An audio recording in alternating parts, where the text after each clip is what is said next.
নমস্কার, শুভ সন্ধ্যা। কেমন আছেন আপনারা? আপনারা দেখছেন এখন দ্য বিগ স্টোরি, আর আপনাদের সঙ্গে এই মুহূর্তে আমি এসেছি শর্মিষ্ঠা।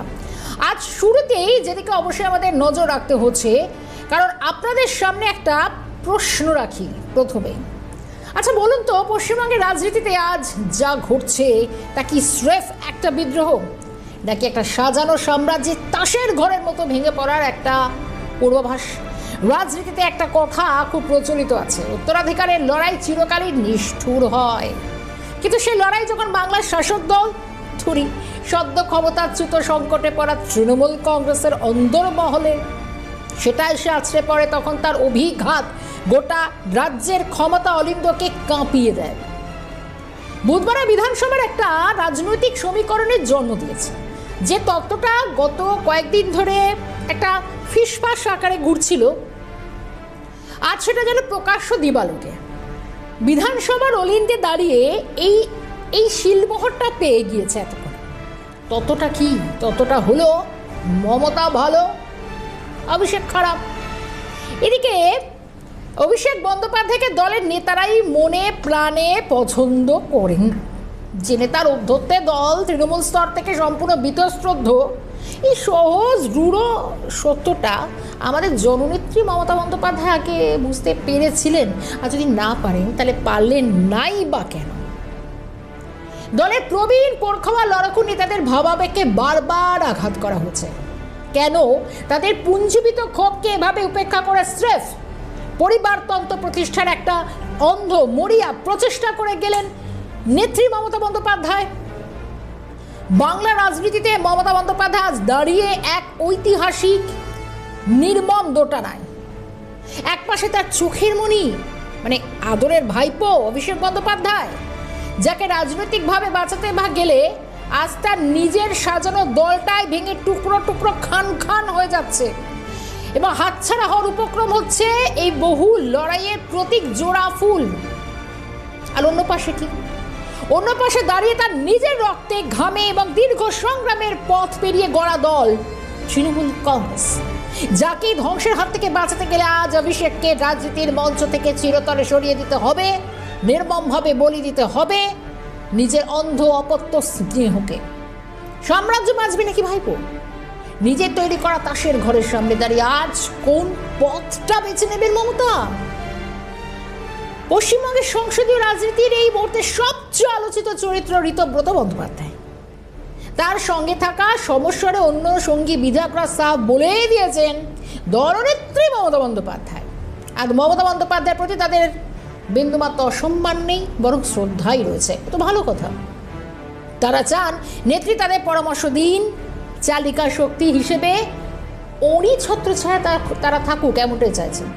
কিন্তু এই কিন্তু শব্দটা না যেন আজকের বাংলা রাজনীতির সবচেয়ে বড় ফাটল। কিন্তু অভিষেক বন্দ্যোপাধ্যায়ের সঙ্গে তৃণমূলের পরিষদীয় দলের দূর দূরান্ত কোনো সম্পর্ক নেই এবং থাকতে পারে না। কে বললেন গতকাল? ঋতব্রত বন্দ্যোপাধ্যায়। তিনি কি বললেন? 26 দিন লুকিয়ে থাকতেন না। যদি ন্যূনতম বা মিনিমাম এই জায়গাটা থাকতো, তাহলে তিনি চোরের মতো লুকিয়ে থাকতে পারতেন না, মারটাও খেতেন না। দেখুন, জিজ্ঞাসা করছিলেন যে অভিষেক বন্দ্যোপাধ্যায়ের কি একটা চিঠির কথা। অভিষেক বন্দ্যোপাধ্যায়ের সঙ্গে অষ্টাদশ পশ্চিমবঙ্গ বিধানসভার দূর দূরান্তের কোনো সম্পর্ক নেই। আমরা তৃণমূল কংগ্রেসের প্রতীকে 80 জন বিধায়ক তারা নির্বাচিত হয়েছেন, তার মধ্যে 60 জন বিধায়ক আপাতত মনে করেছেন রীতিনীতি মেনে যে এটাই হচ্ছে এই অষ্টাদশ বিধানসভার ভেতরে প্রিন্সিপাল অপোজিশন, এবং আমরা তৃণমূল কংগ্রেসকে রিপ্রেজেন্ট করছি, আমরা তৃণমূল কংগ্রেসের প্রতিনিধি হিসেবে এখানে রয়েছে। তৃণমূলে ভরাডুবির পর দলের সেনাপতি অভিষেক বন্দ্যোপাধ্যায়ের নেতৃত্ব নিয়ে যেন বড় প্রশ্ন উঠল। এটি তীব্র একটা সংকট তৈরি হয়েছে। মমতা বন্দ্যোপাধ্যায়কে নেত্রী মানলেও অভিষেকের কর্পোরেট রাজনীতি এবং স্টাইল এবং আইপ্যাকের অধ্যত্বকে দলের সিংহভাগ বিধায়ক মেনে নিতে পারছেন না, মানে নারাজ। এই ক্ষোভকে কাজে লাগিয়ে ঋতব্রত বন্দ্যোপাধ্যায় এবং সন্দীপন সাহা, আর যারা দুজনে বহিষ্কৃত 58 জন বিধায়ককে এক ছাতার তলায় এনেছেন, যা বিধানসভার শাসক দলকে কার্যত সংখ্যালঘু করে তুলেছে। আসলে দেখে নিই এ নিয়ে কি বলছেন রাজনৈতিক বিশ্লেষক অধ্যাপক ঝন্টু বড়াই। বিশ্লেষণ।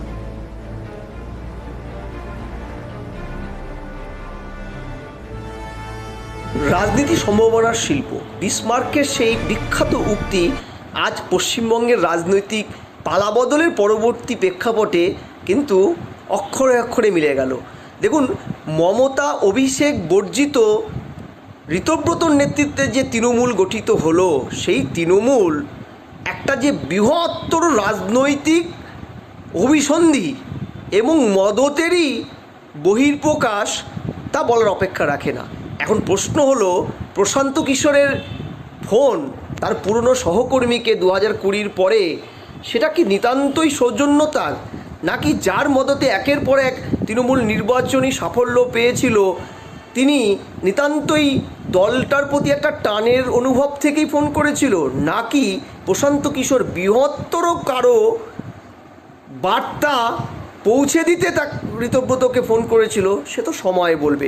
এইটুকু বলাই যায়, এই নতুন যে মমতা অভিষেক বিবর্জিত তৃণমূল তৈরি হলো, সেই তৃণমূল বাংলার রাজনীতিতে একটা নব দিগন্ত উন্মোচিত করলো, রাজনীতির নতুন ধারাপাঠ্য তৈরি করলো।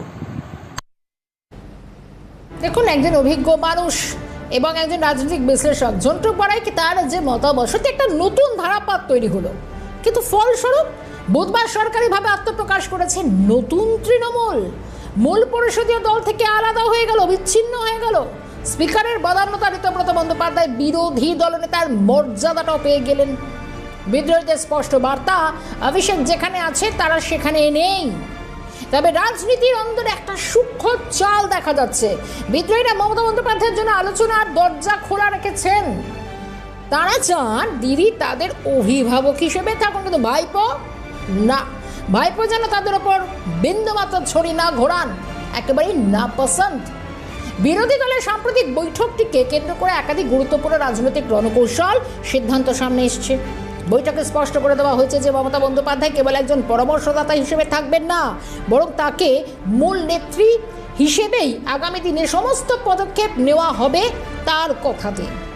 বিধায়কদের মধ্যে পারস্পরিক যোগাযোগ আরও সুদৃঢ় করতে, দ্রুত করতে একটি বিশেষ হোয়াটসঅ্যাপ গ্রুপ খোলার সিদ্ধান্ত নেওয়া হয়েছে। পাশাপাশি এলাকার রাজনৈতিক পরিস্থিতির উপর নজর রেখে ঘর ছাড়াদের একটি সঠিক তালিকা তৈরি করবেন বিধায়করা, যা পরবর্তীতে সরাসরি পাঠানো হবে মুখ্যমন্ত্রীর কাছে। দলের ঐক্য বজায় রাখতে আগামী দিনে রণকৌশল ঠিক করতে কে কোন কর্মসূচি করবেন তা এককভাবে নয়, গতকালই স্পষ্ট করে দিয়েছেন যে যৌথভাবে কালেকটিভলি আলোচনার সিদ্ধান্ত নেওয়া হবে, আর এমনটাই নির্দেশ দেওয়া হয়েছে। দেখুন, বস্তুত এই কথাটা ঠিক যে এই বিদ্রোহী বিধায়ক গোষ্ঠীর সিংহভাগের মনে মমতার প্রতি একটা আন্তরিক সম্মান তো আছে, সেটা না থাকাটাও বা থাকাটাই যেন একটা স্বাভাবিক। দীর্ঘদিনের লড়াইয়ের নেত্রী তিনি, প্রাক্তন মুখ্যমন্ত্রীকে নেত্রী মানতে তাদের ব্যক্তিগত কোনো আপত্তি নেই, এমনকি থাকার কথা নয়। কিন্তু অভিষেকের প্রতি মমতার অন্ধ স্নেহের রাজনীতি যেন এই মুহূর্তে দাঁড়িয়ে, মানে ক্ষমতার পতনের পর কেউ মেনে নিতে পারছে না। যেভাবে অভিষেকের মতো একটা চাপিয়ে দেওয়া নেতা স্রেফ একটা নেত্রীর স্নেহের সুযোগ নিয়ে গোটা দলের ওপর, প্রবীণ নেতাদের ওপর কর্পোরেট স্টাইলে ছড়ি ঘোরাতেন, তাতেই আপত্তি। আর তাতেই আপত্তি ছিল ব্লকের একাধিক কর্মী, মানে রুট স্তর থেকে নেতা কর্মী থেকে শুরু করে বিধানসভা হলিন্দে যারা দিনের পর দিন লড়েছেন পোড় খাওয়ার নেতা নেত্রী মন্ত্রীরা। তাই ঋতব্রতরা এমন একটা পরিস্থিতি তৈরি করতে চাইছেন যাতে মমতাকে হয় অভিষেক বন্দ্যোপাধ্যায় নতুবা তার প্রিয় দল কোনো একটিকে অপশন হিসেবে বেছে নিতে হয়। আর এখানেই মমতা বন্দ্যোপাধ্যায় পড়ে গিয়েছেন এক চরম উভয় সংকটে, একটু বলি ধর্ম সংকটে। মানে এটা হচ্ছে খুব দুঃখের দিন, কিভাবে তৃণমূলের গরিমা সব কিছু নষ্ট হয়ে গেল। পার্লামেন্টারি ডেমোক্রেসিতে শেষ হলো, পাবলিকের কাছে শেষ হলো, সব কিছু। আমাদের লিডার মমতা ব্যানার্জি হেরে গেল, এরপরে আর কি দেখবো? কার জন্য কি দায়ী এটা? আমি প্রথম দিনই বলেছিলাম, আপনাদের চ্যানেলেই বলেছিলাম যে তিল তিল করে এই দলটাকে শেষ করে দিল অভিষেক। কর্পোরেট কালচার আনলো, আদার্স কালচার আনলো, এক্সটর্শনের কালচার আনলো, মাফিয়া কালচার আনলো, সব কালচারকে এখানে একসাথে মিশিয়ে দিল। আমার মনে হয় রিটায়ার করে, এমনি তো মনে হয় পার্লামেন্টে এটা কমিটিতে প্লেস হবেই, ওর মেম্বারশিপ চলে যাবে পার্লামেন্টে, তখন আর কি করবে? ওকে বিদেশে চলে যাওয়াই ভালো। কাউন্সিলর হয়েছে। কৃষ্ণেন্দু নারায়ণ চৌধুরী যখন বলছেন না, কিন্তু কখন বলছেন? যখন ক্ষমতার পতন হয়েছে, বাংলার মানুষ যাদেরকে ক্ষমতা থেকে সরিয়ে দিয়েছেন, ভালো লাগছে না? বাংলার মানুষের মনে দাগ কাটতে পারেনি মমতা অভিষেকের কোনো বক্তব্য।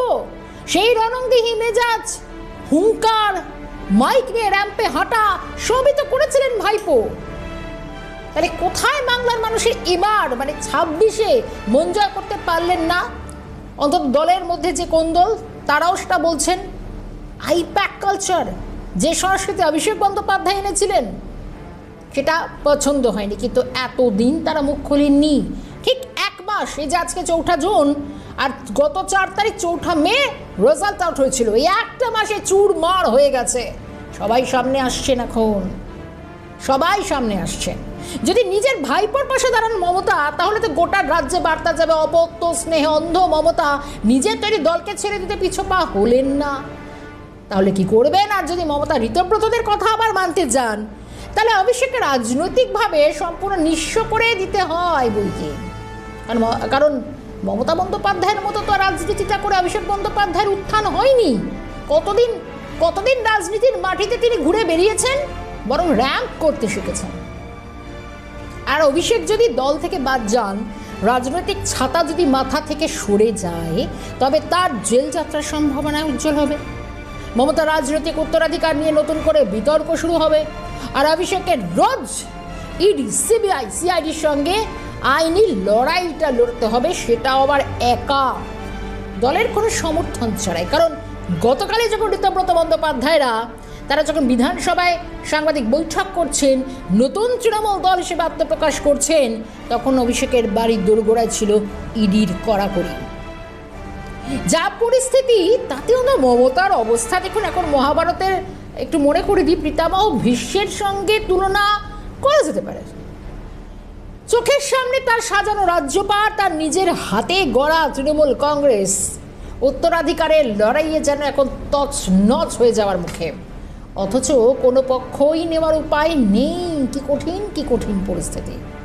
এখন তিনি কি নীরব দর্শকের মতো সবটা দেখবেন, নাকি নিজেও এই মহারণের যোদ্ধা হিসেবে নেমে পড়বেন, ভাইপোর পক্ষে ব্যাট করবেন?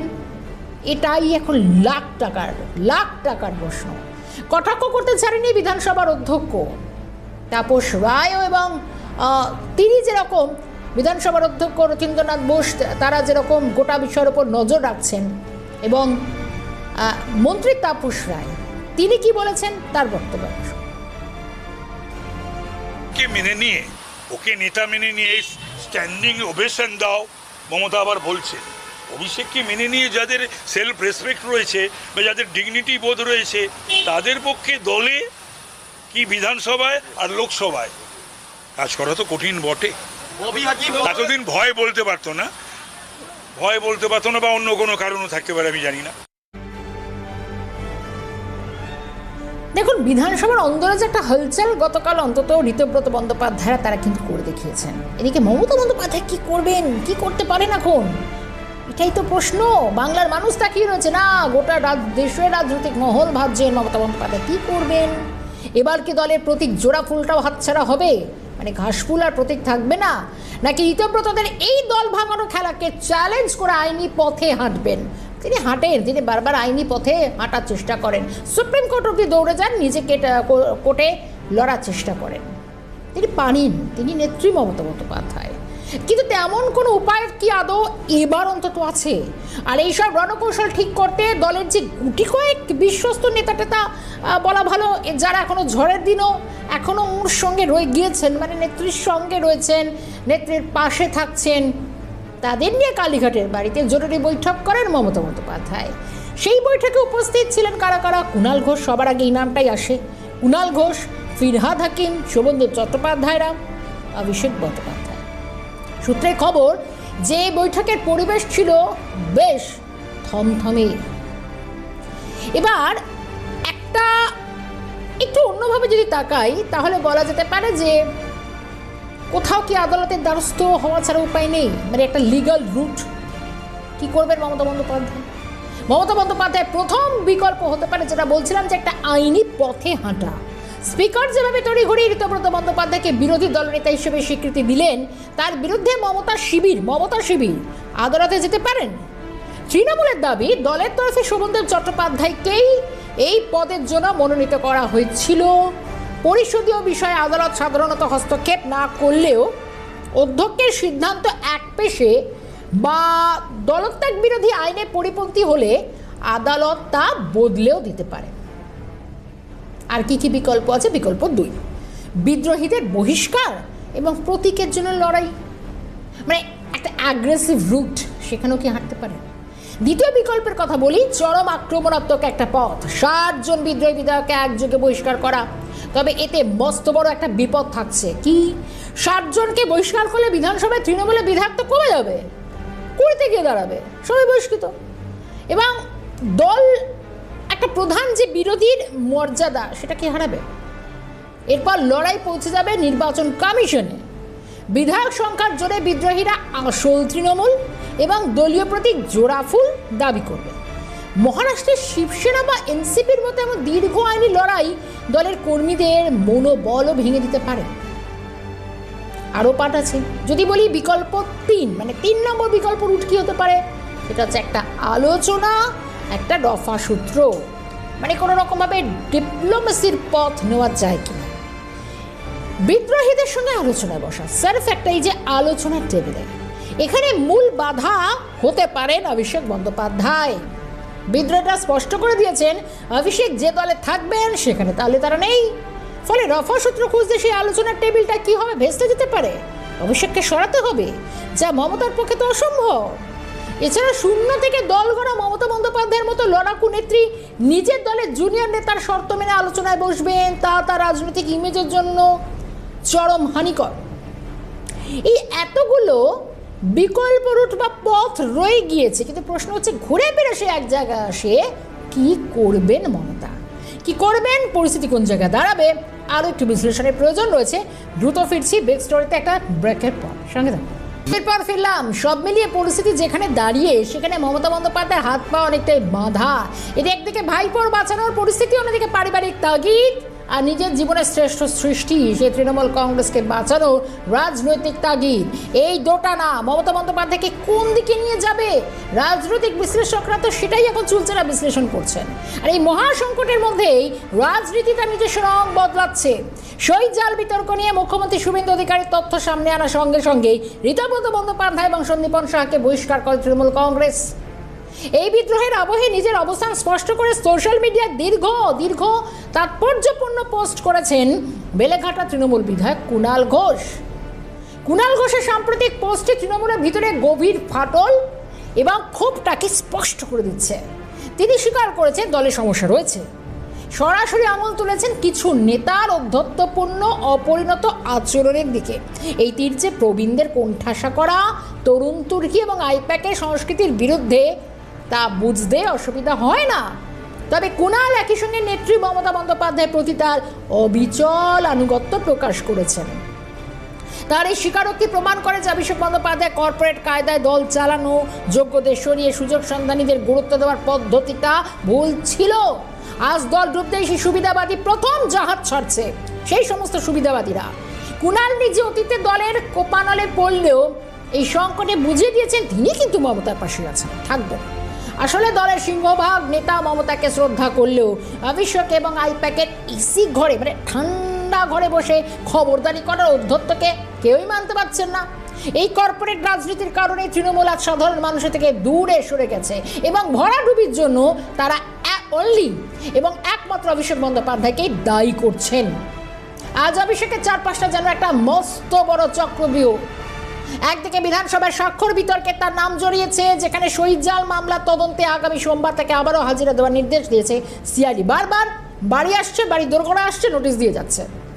অন্যদিকে কয়লা বা প্রাথমিক নিয়োগ দুর্নীতি মামলায় এগুলো তো ছিলই। এনফোর্সমেন্ট ডাইরেক্টরেট বা ইডির কর্তারা আবারও তারা সামান হাতে পৌঁছে যাচ্ছেন। মনে থাকবে হয়তো দিল্লিতে একাধিকবার দিল্লিতে গিয়ে অভিষেক বন্দ্যোপাধ্যায় সামান পেয়েছিলেন। দিল্লিতে তদারকি হয়েছে, 9 ঘন্টারও বেশি সময় ধরে জিজ্ঞাসাবাদ হয়েছে। তারপর অভিষেক বন্দ্যোপাধ্যায় সে বডি ল্যাঙ্গুয়েজ বেরিয়ে এসে যখন তিনি নবজোয়ার কর্মসূচি থেকে ইডির ডাকে সাড়া দিতে গেছিলেন, তিনি বলেছিলেন আমি সব ধরনের সহায়তা করতে প্রস্তুত। কিন্তু 9 ঘন্টা জিজ্ঞাসাবাদের পর তার বডি ল্যাঙ্গুয়েজ বলে দিয়েছিল, তিনি বলেছিলেন অশ্বডিম্ব, কতটা কনফিডেন্স নিয়ে বলেছিলেন। সিআইডি ইডির সাঁড়াশি চাপ আর অন্যদিকে নিজের দলের নেতা কর্মীদের এই ভয়ঙ্কর বিদ্রোহ, যারা অভিষেকের মুখ পর্যন্ত দেখতে চান। আজকের বড় প্রশ্ন তো এটাই, অভিষেক বন্দ্যোপাধ্যায়কে দলের নেতারাই মানেন না, দল তৃণমূল স্তর থেকে তার উপর বীতশ্রদ্ধ। এই সহজ সত্যটা আমাদের জননেত্রী মমতা বন্দ্যোপাধ্যায় আগে কেন বুঝতে পারলেন না? কেন দলের প্রবীণ লড়াকু নেতাদেরা ভাবাবেগকে আঘাত করে, তাদের ক্ষোভকে উপেক্ষা করে বারবার পরিবারতন্ত্র প্রতিষ্ঠা করার মরিয়া চেষ্টা করে গিয়েছেন মমতা? আজ মমতা বন্দ্যোপাধ্যায় এক ঐতিহাসিক দোটানায়। এক পাশে তার চোখের মণি ভাইপো অভিষেক বন্দ্যোপাধ্যায়, যাকে বাঁচাতে গেলে দলটাই ভেঙে টুকরো টুকরো হয়ে যাচ্ছে, আর অন্যদিকে প্রতীক হাতছাড়া করার উপক্রম নিজের রক্ত ঘামে গড়া এই দল তৃণমূল কংগ্রেস। কাকে বাঁচাবেন মমতা বন্দ্যোপাধ্যায়? কাকেই বা বলি দেবেন নিজের অপত্য স্নেহকে? এই প্রশ্নটা আজ এখনও রয়ে গেল। মমতা বন্দ্যোপাধ্যায় আজ কি বাঁচাবেন, ভাইপো নাকি দল? এই প্রশ্নটাই রেখে যাচ্ছি আজ বিগ স্টোরি শেষ করছি। সঙ্গে থাকবেন আপনারা, জানাবেন অবশ্য মতামত কেমন লাগছে বিগ স্টোরি। সঙ্গে থাকবেন।